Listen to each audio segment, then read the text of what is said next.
Vamos continuar então com a nossa leitura comentada do livro A Ética da Liberdade, do Murray Rothbard, capítulo 4, Lei Natural e Direitos Naturais. Vamos discutir o que deveria ser a lei, o que significa, né, formalmente direitos e como que a gente aplica isso, quais são as consequências e tudo mais, alguns autores, algumas discussões relevantes extras. Vamos lá.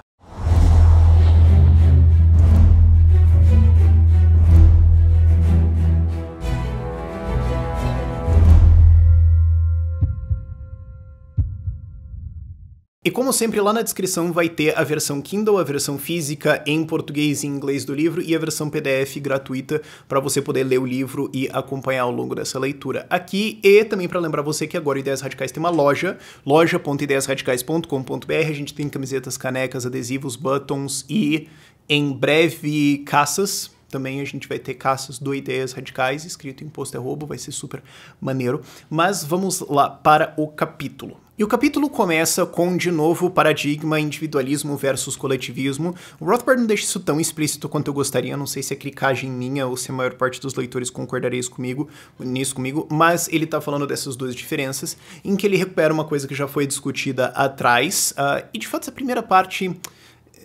como eu falei antes, eu acho que ela poderia ser reescrita de uma maneira mais clara, mas ele recupera, como ele falou lá atrás, que o problema de vários pensadores, de vários filósofos e de vários liberais foi colocar o loco de ação e o loco de resolver os problemas dentro de uma ideia mesmo de direitos naturais. Não estou falando dos comunistas, totalitários, a galera loucona, estou falando mesmo de galera de direitos naturais mesmo. O erro deles foi colocar o loco disso no Estado, dele como um protetor, dele como um defensor, dele como um veículo de progresso, de decisões morais e tudo mais. Esse foi o erro.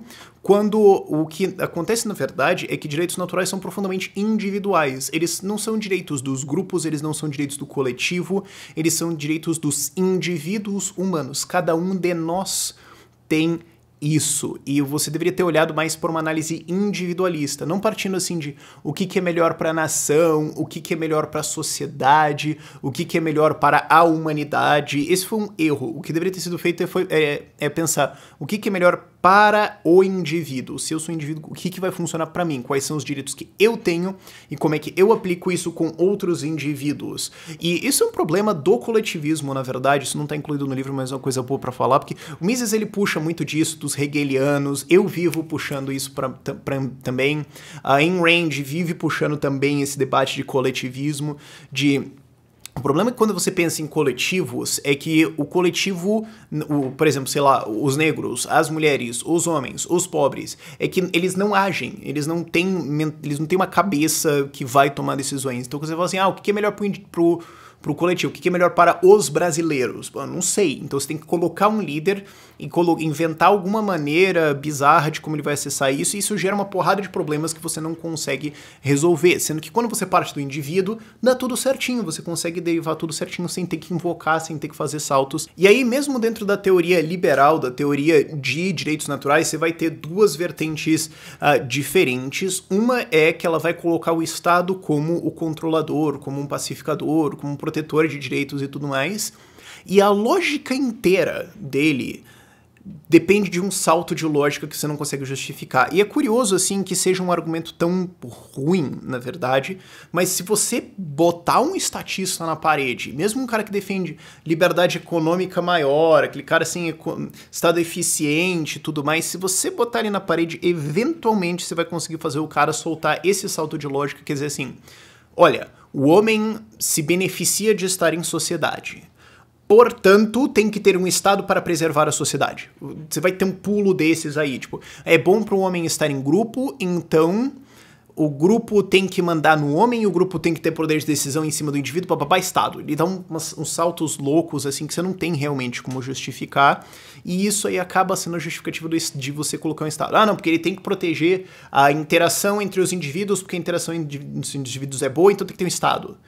E se você continuar pressionando isso, o cara vai virar pra você é louco de achar que não vai ter isso sem nenhuma demonstração, ou, sei lá, talvez o cara nem perceba a contradição interna que ele tem dentro disso, ou o fato que ele não consegue justificar esse salto. E ele traz o Locke como um dos primeiros caras que contrasta isso, que fala, não, pera. A gente tem que partir do indivíduo. Então, se os direitos são do indivíduo, então ele tem essas coisas, ele pode fazer o que ele quiser, e aí isso pode contrastar com o Estado, né? Isso pode conflitar com o Estado, e aí a gente tem um problema. E quando tiver esse problema, resolve com o Estado perdendo e o indivíduo mantendo, porque o direito é do indivíduo. E o livro mais marcante disso, claro, do Locke é o Second Treatise on Government, segundo tratado sobre governos ou de governos. Enfim, tem partes anteriores que foram perdidas, tá? A gente tem mais a segunda parte, mesmo tudo feito bonitinho, mas ele tem aquela citação bonita de dizer que todo homem tem uma propriedade em si mesmo e isso ninguém tem direito a não ser ele mesmo, né? Tem uma citação bem longa e ele vai tirando disso, né? Do seu corpo, do seu corpo, a primeira apropriação, comércio, é uma citação bem longa, mas é uma que é bem importante, você pode ler no livro mesmo, é bem importante para você entender a base de uma sacada fundamental do Locke de falar, não, autopropriedade, direito de primeira apropriação, direito de livre comércio, você fala, ok, isso tá indo para libertarianismo. Tanto que o que a ética argumentativa do Hoppe faz é demonstrar que essa solução que o Locke tinha apontado séculos atrás é a solução correta para evitar conflitos numa sociedade. Essa é a única regra ética sobre propriedade que você pode ter que resolve conflitos. O que o Hoppe faz é apontar isso. E o próprio Rothbard aponta, claro, não deveria ser surpreendente que o Locke, como qualquer pensador pioneiro em qualquer campo, tem várias contradições, tem vários erros, tem vários problemas, todo mundo está limitado pelo seu tempo, pelo que você pode falar sem o rei mandar executar você, também tem esses tipos de limitações, e também de você ser pioneiro num campo, naturalmente tem certas coisas que você não sacou ainda, e o Locke acaba fazendo erros lá na frente, não que a gente está defendendo o Locke inteiramente, mas a ética de primeira apropriação, livre comércio e tudo e que vai a partir disso do Locke é bem certinha. E o que o Rothbard aponta é que, assim, não foi que o negócio morreu com o Locke. Logo depois, você teve alguns pensadores, e especialmente Lysander Spooner puxou isso muito nos Estados Unidos, Herbert Spencer fez um bom trabalho, mas o Lysander Spooner lá nos Estados Unidos, ele começou a se refletir sobre, mas será que a Constituição tem autoridade? Ele tem um livro chamado, né, isso daqui eu já tô desviando do livro aqui um pouco, né, mas ele tem um livro chamado No Treason, The Constitution of No Authority, sem traição, a Constituição nenhuma autoridade, que é um argumento que o Lysander Spooner fez durante a Guerra Civil Americana, em que o Lincoln, o presidente Lincoln, declarou que todo o Sul era traidores. Eles estavam traindo a Constituição, e então era direito do governo chegar lá e passar o trator em todo mundo e mandar no que ele quisesse. E o Lysander Spooner já tinha tratado com o governo várias vezes. O Lysander Spooner tentou rodar um correio dele, porque ele falou, escuta, na Constituição não tem nada que diz que o correio tem que ser um monopólio, vocês não têm autorização constitucional a fazer isso, então eu vou fazer o meu correio.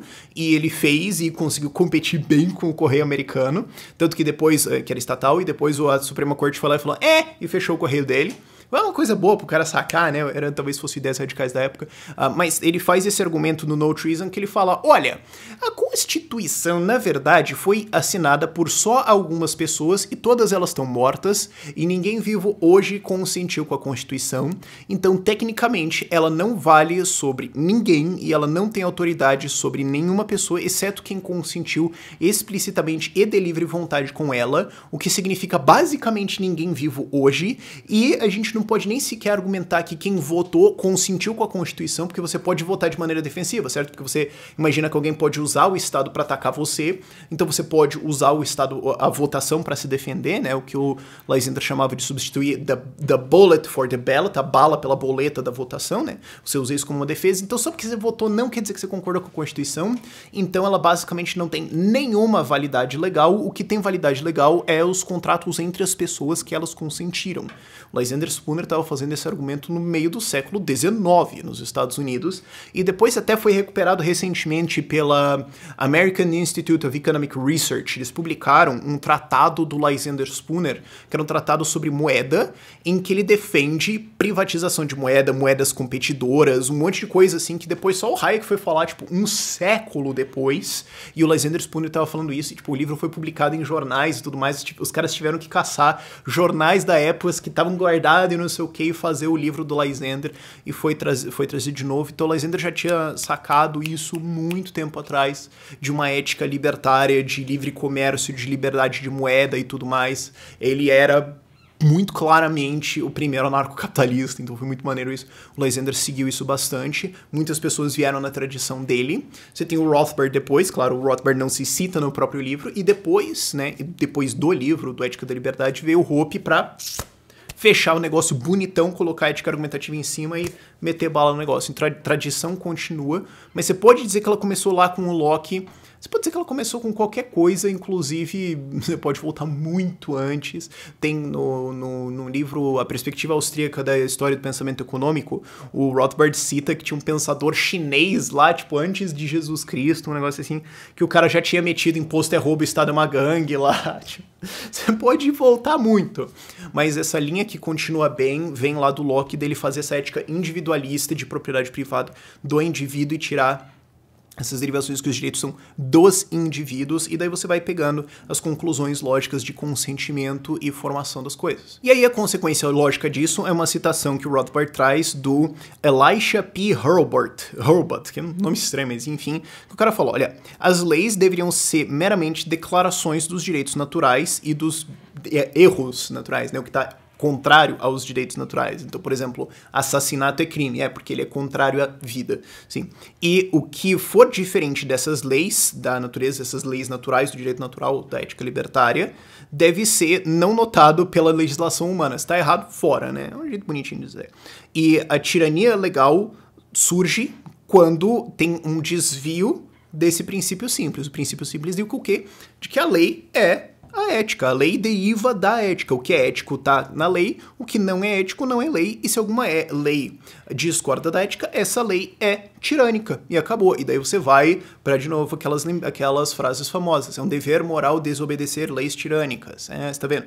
De fato, é uma coisa que questiona o Estado muito profundamente. E aí o Rothbard vai, então, para a Declaração de Independência Americana. E isso eu já citei várias vezes quando eu discuto sobre secessão, certo? Quando a gente estava falando do Seu Meu País, quando a gente estava falando de secessão da Catalunha, várias outras coisas que eu mencionei, eu sempre volto para isso, porque a Constituição, a Declaração de Independência Americana foi muito inspirada em direitos naturais, foi muito inspirada em John Locke. Se você lê Locke, logo depois lê a Declaração da Independência, você fala, mano, claramente foi escrita, a Declaração da Independência foi escrita olhando para Locke aqui do lado, que nem eu tô fazendo a leitura comentada, eu tô com o livro aqui e as minhas anotações lá. Foi assim, você vê o negócio muito claramente e foi influenciado muito claramente. A Ayn Rand aponta isso bastante, que foi nos Estados Unidos, né, que foi na Inglaterra, no Reino Unido, que saiu a ideia de direitos naturais, mas onde essa semente nasceu, onde ela foi plantada e nasceu e cresceu alguma coisa, foi nos Estados Unidos, que pensadores revolucionários na época olharam para esses direitos naturais e falaram: o que o rei da Inglaterra está fazendo é errado e a gente vai atirar nele até ele sair daqui, cara. Vai para lá, vai embora, some. E nós vamos fundar uma nação baseado nesses direitos naturais. Claro, a execução saiu meio diferente porque tinha várias pessoas dentro da formação da Constituição que não queriam direitos naturais, que queriam um governo gigantesco totalitário, que queriam ser o rei. Um bom exemplo disso é aquele desgraçado do Hamilton, que era um estatista desgraçado. Você pode puxar que a maior parte das coisas ruins que existe hoje foi baseada em preceitos legais de coisas que foram criadas lá atrás pelo desgraçado do Hamilton, que começou a abrir um monte de porta para tentar fazer um monte de satice. Então eu não tô dizendo que sim, que eles eram, que os revolucionários americanos eram todos ANCAPs, não, ok? Madison e Jefferson, mozão, ok? Chega aí, são muito legais. Os outros tinham uns caras bons e você tinha umas desgraças completas, tipo Hamilton. Mas voltando para a Declaração de Independência, o que ela é uma invocação de um direito natural, é uma notificação.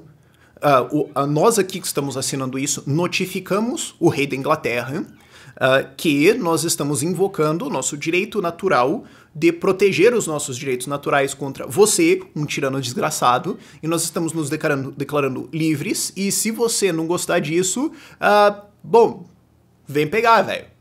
Em resumo, é isso. A Declaração da Independência. O que ela diz? Olha, nós temos essas verdades como autoevidentes, que todos os homens são criados iguais e que eles são imbuídos pelo seu Criador. Tem uma invocação religiosa aí, depois a gente discute isso.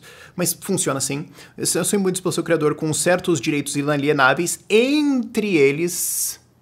Não estou dizendo que esses são todos eles, mas entre eles, o Andrew Napolitano, também uma excelente fonte de uma visão libertária da Constituição Americana, ele fala, olha, faz uma lista de direitos naturais, me dá aí, eu ponho mais 50. Você tem vários direitos naturais, mas entre eles estão vida, liberdade e a busca da felicidade. O Locke falava vida, liberdade e propriedade.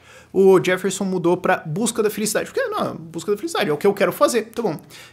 Que esses são os nossos direitos inalienáveis, e que para proteger esses direitos, Governos, não estados, governos, estruturas de governança são instituídas entre os homens, derivando seus poderes justos do consentimento dos governados. Note, um ANCAP podia falar isso aqui certinho. Olha, a gente precisa de estruturas de governança, não Estado. A gente precisa de uma estrutura de governança para proteger esses nossos direitos, né?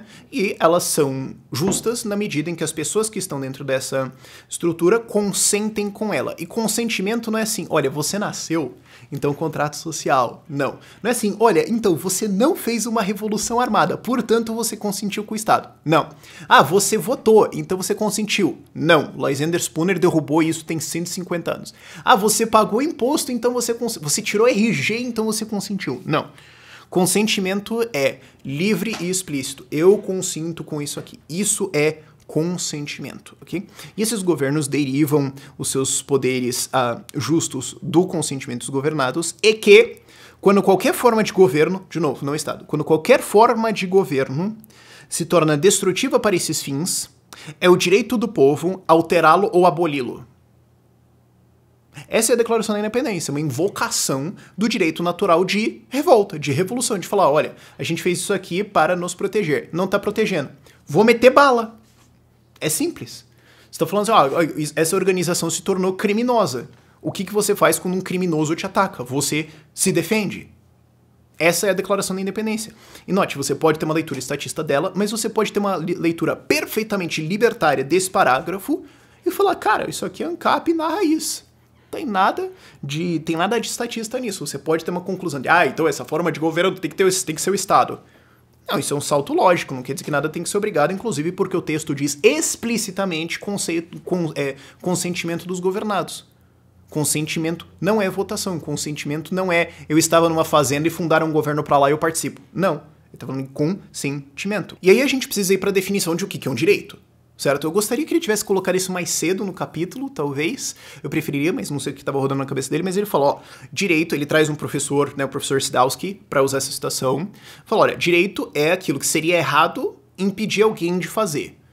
Então você tem o direito de livre expressão. Então você imprime o seu jornal e fala o que você quiser lá dentro. Então seria errado, objetivamente errado, eu impedir você de fazer essa coisa. Então é o direito de você agir de uma certa forma e quem impedir você está errado de impedir você de fazer isso. Isso que é a definição de um direito. E tem um corolário, que ele fala, a gente não quer dizer que qualquer uso dessa propriedade deve ser ou será moral. Não quer dizer isso. Se as outras pessoas discordam do seu uso dessa propriedade, se elas acham que está errado, que não bate com os valores delas, isso não importa. Você tem o direito de fazer isso. Ah, eu não gosto. Então você pode não gostar para lá e eu vou fazer para cá. E tudo bem, o uso de propriedade não tem que ser compatível com a moral de outras pessoas. Só porque as outras pessoas têm uma opinião sobre o que eu deveria fazer com a minha vida e com a minha propriedade, não quer dizer que eu devo fazer isso. E não quer dizer que se eu fizer alguma coisa que as outras pessoas acham imoral, que isso está errado. Ter o direito de propriedade, ter o direito natural sobre o seu corpo, também significa o direito de fazer alguma coisa que as outras pessoas acham que você não deveria fazer com você mesmo. Isso não significa que você tem o direito de esfaquear as outras pessoas. Não, porque as outras pessoas acham isso moral. Não, aí você está violando propriedade privada. Mas na medida em que você não viola a propriedade privada, você pode fazer o que você quiser. E se alguém não gostar, o problema é dela. Isso não significa que ela pode passar uma lei ou te impedir. Mas isso resolve o assunto por este capítulo. Vejo você no próximo pra gente falar sobre a tarefa da filosofia política e também a lei natural e religião, a interação dos dois. O primeiro capítulo do livro é sobre a religião e direitos naturais, mas eu acho que isso é mais uma coisa que podia ser maior na época, mas eu acho que é meio pequena, então eu vou fundir os outros dois no próximo vídeo e depois a gente vai para a parte 2, pode ser? Por esse vídeo é isso, tchau, tchau.